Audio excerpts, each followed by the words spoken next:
শোনো ওখানে যাও, লাইনে লাইনে দাঁড়াও, লাইনে সবাই লাইন করেছে, যাও। ও দাঁড়াবে না।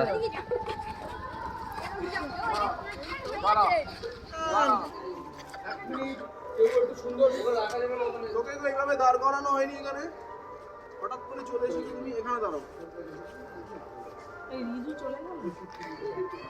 সবাই এদিকে তাকাও তো, নেতাজি সুভাষচন্দ্র বসু। আরে বড় ম্যাডাম, শিক্ষক শিক্ষিকারা উপস্থিত হয়েছি আমাদের বীর শহীদ নেতাজি সুভাষচন্দ্র বসুর জন্ম জয়ন্তী উদযাপন উপলক্ষে।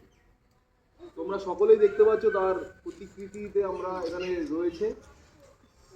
তার ভালো নাম সুভাষচন্দ্র বসু, আমরা তাকে নেতাজি বলে সম্বোধন করি। আর আমরা তার এই বিশেষ জন্মদিনে প্রত্যেক বছরে না, এই বছরও আমরা বিদ্যালয়ের জাতীয় পতাকা উত্তোলন করব। আমাদের বিদ্যালয়ের প্রধান শিক্ষক মহাশয় মাননীয় অনুপ হালদার মহাশয়কে বলবো, অনুরোধ করব জাতীয় পতাকা উত্তোলন করবার জন্য। যখন জাতীয় পতাকা উত্তোলন করবে আমি বন্দে মাতরম বলবো, তোরা বন্দে মাতরম বলবি। আমি জয় হিন্দ বলবো, জয় হিন্দ বলবি, 3 বার করবি, ঠিক আছে? একসাথে বলবি, সবার ভালো লাগবে। হ্যাঁ,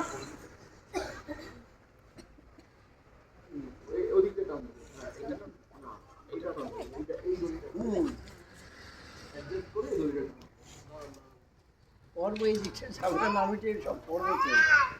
সবাই একসাথে। হ্যাঁ, হয়ে গেছে। রেডি? বন্দে মাতরম, বন্দে মাতরম, বন্দে মাতরম, জয় হিন্দ, জয় হিন্দ, জয় হিন্দ। এই ভালো করে যে ফুলগুলো পায়ে পায়ে লাগবে। এইবার আমাদের নেতাজি সুভাষচন্দ্র বসুর বীর শহীদ তার প্রতিকৃতির সামনে এক এক করে পুষ্প অর্ঘ্য নিবেদন করবে বিদ্যালয়ের ছাত্রছাত্রীরা। কোথায় সেই পুষ্প? এক এক করে আসবে, এক এক করে এসে আবার লাইনে দাঁড়িয়ে যাবি, ঠিক আছে? আমাদের প্রথম শ্রেণীর ছাত্রী সুস্মিতা কুন্ডু, যাও নমস্কার করবে। রিজু চলে গেছে, পৃথা বিশ্বাস, ওই দেবে ফুল দেবে। সমৃদ্ধি ধর, আমি এটা বলবো, এটা আবৃত্তি করবে এই ছেলেকে, হ্যাঁ, করতে বলো, খুব সুন্দর করবে। কারিবুল, আমি তো রিজুর কথা বললাম তো, প্রাক্তন ছাত্র মেহরাব, সুন্দর আবৃত্তি করে শোনো। রিজুর কথাই বলছি, প্রাক্তন ছাত্র ফৈয়াজ, সুন্দর আবৃত্তি করে। বর্তমান ছাত্র জাহির মণ্ডল, এই তো ছেলে দেখো না কি চঞ্চলতা। কবিরুল মণ্ডল, প্রিয়াস মজুমদার, ফারহান মণ্ডল। আবার লাইনে দাঁড়িয়ে যাবি। এদিকে এসো বাবা, এদিকে। নাম তোর? ও হ্যাঁ, শিবম হ্যাঁ। দে। তোমার নাম জানি কি? আমার বোন নেই তো। ওর বোন নেই, না ওর বোন নেই। কার বোন? বোন না ভাই। ভাই কি জানি না, শিবম। হ্যাঁ শিবমের দিদি তো তুমি। ওর কাছে পড়তো, বৌদি সঞ্জয় শিলের কাছে পড়তো। আচ্ছা। ফিরদৌসি খাতুন, শিবমই তো হেনা মণ্ডল, এই জামাটা নমস্কার বলবে। তোমার ভাই, তো আমি রুহাই বোন বলছি। হ্যাঁ,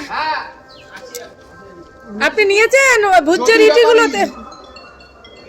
রেশমা খাতুন, এ গামছা নিয়ে গেছিস? স্পেশাল 1 অতিথি। মিনিট জিরা ভাজা পালন হবে। আপনারাও দিন। হ্যাঁ, দিগন্ত দাদু এন্টে আপনি এদিকে আসুন। জিরা ভাজা পালন হয় 1 মিনিট। ওই আরামদার মা, আরামদার ঠাকুমা। না না দেখো তো আজকে না দিঘাই তো করা যায়। আচ্ছা মাস্টার 1 মিনিট জিরা ভাজা পালন। এই বিশেষ দিনে শ্রদ্ধা নিবেদন করা, মানে নেতাজি সুভাষচন্দ্র বসুকে শ্রদ্ধা নিবেদন করবেন এই পাড়ারই একজন স্টুডেন্ট অরিন ঘোষ দস্তিদার। সুন্দর করে একটা আবৃত্তি করো তুমি, সবাই সুন্দরভাবে দাঁড়া। আর কেউ কিছু করবি নাকি? করতে চাস? এই তুই বাবান বাবান বাবান, ওই যে বাবার কাছে, বাবার কাছে, বাবার কাছে যাও, বাবার কাছে যাও বাবা। শুভদার সূত্রে লেখা কবিতা আমি সুভাষ ঘোষ। তোমার পাথরে দিয়েছি মালা, এত মালা এত ফুল, তুমি ঢাকা পড়ে গেছো। তুমি পাথর না হলে লাভ করতে। 56 বছর আগের এক মধ্যরাতে এলগিন রোডে 3 তলার ঘরে আলো জ্বলছিল। চাদর গায়ে এক ছায়ামূর্তি পায়চারি করছিল অবিরাম। বাইরের রাস্তায় ইংরেজ পুলিশের চর সতর্ক সজাগ চোখে দেখছিল। তার সব সতর্কতাকে বুদ্ধ বানিয়ে তুমি তখন অন্ধকার চিরে দেশের মানুষ কাক পক্ষী কেউ টের পায়নি। আমরা দেশটাকেই বেঁচে দিচ্ছি। ইংরেজ দিয়েছে চাবুক, লাঠি, গুলি, আমরা দিয়েছি মাস্তান, মাফিয়া, নেতার গুলি। ইংরেজ দিয়েছে কালাপানি, সেলুলার জেল, আমরা দিয়েছি টিভিতে সুপারহিট মোকাবেলা আর আইনসভায় আয়ারাম আর গায়ারামের খেল। 56 বছর আগের এক মধ্যরাতে পরাধীন এই দেশ ছেড়ে তুমি চলে গিয়েছিলে স্বাধীনের স্বদেশে ফিরে আসার স্বপ্ন নিয়ে। তুমি ফিরে আসোনি, স্বাধীনতা এসেছে তার কাছে ঝুলি পরে নিয়ে এসেছে ভোট নামক রাজস্বের যজ্ঞ। জাতীয় সঙ্গীত করবো, তাহলে শেষ। সবাই যখন জাতীয় সঙ্গীত করবো এদিক ওদিক তাকাবি না, একসাথে করবি। হ্যাঁ, সবাই একসাথে এক সুরে জাতীয় সঙ্গীত শুরু করো। জনগণ অধিনায়ক জয় হে, ভারত ভাগ্য বিধাতা, পাঞ্জাব সিন্ধু গুজরাট মারাঠা দ্রাবিড় উৎকল বঙ্গ, বিন্দ হিমাচল যমুনা গঙ্গা, উচ্ছল জলধি তরঙ্গ, তব শুভ নামে জাগে, তব শুভ আশিস মাগে, গাহে তব জয় গাথা। জনগণ মঙ্গলদায়ক জয় হে, ভারত ভাগ্য বিধাতা, জয় হে, জয় হে, জয় হে, জয় জয় জয় জয় হে।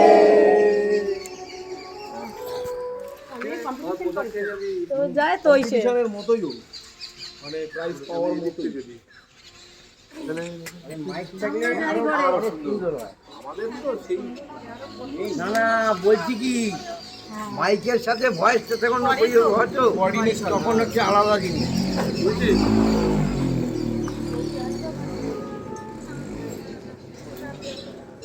এটা ছিল তানের বাবা যে স্কুলে পড়ায় সেই স্কুলের নেতাজি সুভাষচন্দ্র বসু জন্মদিন পালন। তো 23শে জানুয়ারি যেহেতু সরস্বতী পুজো পড়েছিল, আর প্রত্যেকবার সরস্বতী পুজোতেই চেষ্টা করি স্কুলে নিয়ে যাওয়ার তানকে, তো আজকে তাই দুটো উদযাপন কিন্তু একসাথে হয়েছে।